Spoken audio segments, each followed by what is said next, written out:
சாஹா கல்யாணம் next week new promo. Kodeeswari Surya கிட்ட வந்து சண்டை போடுறாங்க. மாப்பிள்ளை நான் உங்களை எப்படியோ நினைச்சேன், ரொம்ப நல்லவர் நல்லா நினைச்சிட்டு இருந்தேன், ஆனால் நீங்கள் இப்படியெல்லாம் பண்ணுவீங்க நினச்சி கூட பார்க்கலன்றாங்க. ஏன் மாப்பிள்ளை இப்படி பண்ணிட்டு இருக்கீங்க, கொஞ்சம் கூட உங்களுக்கு மனசாச்சுன்றது எதுவுமே இல்லைல்லன்றாங்க.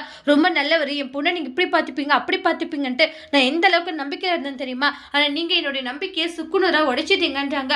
இப்படியெல்லாம் பண்ணுவீங்க நினச்சி கூட பார்க்கல மாப்பிள்ளான்னு வாங்க. அத்தனை சொல்கிறத கேளுங்கன்றாங்க.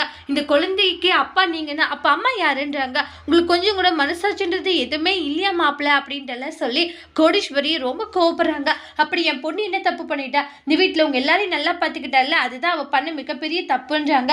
வீட்டில் எல்லாரையும் நல்லா பார்த்துட்டு உங்களையும் நல்லா பார்த்துட்டு அவள் இந்த வீட்டு வேலைக்காரியாவே இருந்துட்டா பாருங்க, அதுதான் அவள் பண்ண தப்புன்றாங்க. ஆனால் என் பொண்ணுக்கு இப்படி ஒரு நம்பிக்கை துரோகம் பண்ண உங்களுக்கு எப்படி மனசு வந்தது மாப்பிள்ள, நான் கூட வந்து உங்களை ரொம்ப நல்லவர் அப்படி இப்படி நல்லா நினைச்சிட்டு இருந்தேன், ஆனால் இப்போதான் என்ன உங்களுடைய உண்மையான முகம்லாம் எனக்கு தெரிய வருதுன்னு சொல்லி கோடீஸ்வரி சூர்யா கிட்ட சண்டை போடுறாங்க. இப்போ என் பொண்ணு எங்கே போனான்னு கூட தெரியல, அப்படி என் பொண்ணுக்கு ஏதாச்சும் ஒரு பிரச்சனைனா கண்டிப்பாக நான் உங்களை சும்மாவே விட மாட்டேன், உங்களை நான் மன்னிக்கவே மாட்டேன் அப்படின்ட்டு சொல்லி கோடீஸ்வரி பயங்கரமாக சண்டை போட்டு சூர்யாவை பயங்கரமாக சண்டை போட்டு போயிடுறாங்க.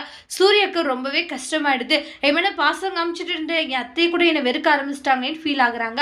அதோட இந்த ப்ரோமோவை முடிச்சிருக்காங்க. தேங்க்யூ.